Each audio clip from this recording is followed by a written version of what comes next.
dyan sa mga piggery na yan ay kalimitan na narating nagbubuhat dyan sa lipa kaysa sa aming wanang niya. Dati ngang magsinta ay magiging 50 ay sa kwenta na lang talo na kami.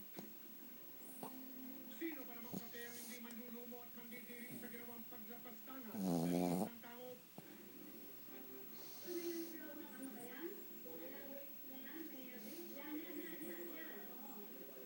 Pati ang punong lalawigan ng Batangas, alay, hindi halos makapaniwala sa nakita. Ginawa na po namin yung tamang proseso rito na ayusin nyo yan kung wala kayong mga ginagawa yung septic tank ang lawa ng Taal o wala kayong tamang waste management. Ito ay may tamang proseso. Sulatan yan. Ayusin nyo yung mga waste management nyo dyan. Magbawas kayo ng ulo ng mga baboy. Baka nag-overstock din kayo dyan at hindi ma-manage yung waste. Pag ito po hindi pa rin nasunod sa tamang proseso, aakto na po ang provincial government regarding po sa batas po ng environment.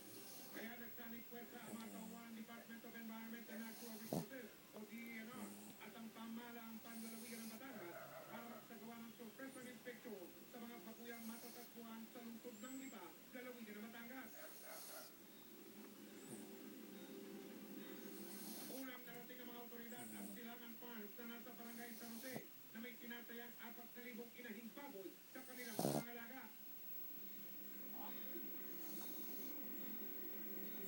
Isa ang lugar na ito na nakuna ng investigador na tila may tumatagas ng tumi ng hayop mula sa kanilang babuyan. Nang ipinaliwanag ng tiga-DENR ang pakay ng kanilang inspeksyon, mabilis na tumitensang namamahala sa Silangan Farm.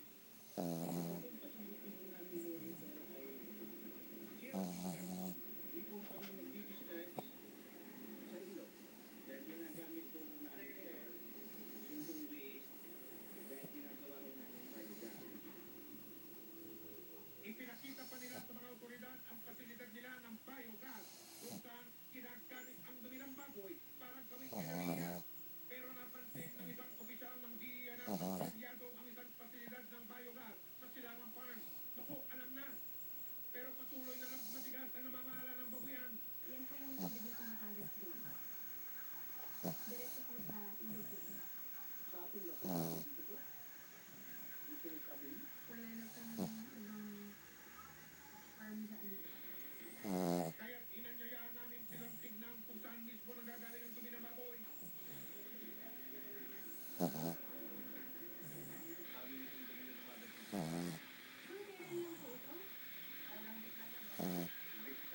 Yun na. May buhay pa yung dito. Yung mga gardens, matay yan. kung ano mo yan, inaayos natin yun. Sunod namang binisita ng mga otoridad ang SEJ Agricultural Development Corporation na nasa lungsod nila Lipa sa Batangas.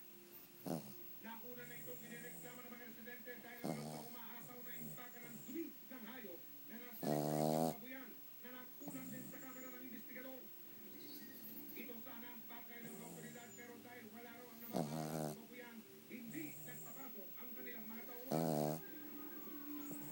So, ang bilis namin na Dahil sa pagtanggi raw na inspeksyonin ang kanilang babuyan, isa na umano ang paglabag sa panuntunan ng DENR. We will immediately submit a report recommending for the immediate ito violation sa kumpanya na ito. Kaya sa likuran ng babuyan kung saan matatagpuan ang ilog ng inspeksyon ng mga otoridad, sakto namang naabutan ng mga tiga-DENR at Kapitolyo na naglalabas ng tubig ang pasilidad ng SCJ. Kapansin-pansin na sa taas ng tubig ito, naroon ang tinatawag na lagoon o pasilidad para sa tubig ng baboy. Kaya para matiyak kung malinis o matiyak tubig na pinapakawalan ng SEJ Farm sa ilog, kubuhan ng sample ang mga otoridad para isainalim sa pagsusuri.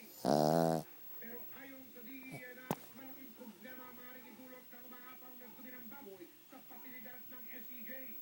Hindi rin daw sapat sa mga nilalagay na sandbag para pigilan ang pagbaktak ng dumi sa likuran nilang ilog. Kasi simula nung malakas, mag-aabot ba yan? Hindi nakakayanin yung sandbag na namila. Saan po yung direksyon yung tubig? Diretso sa ilog yan. Ayon sa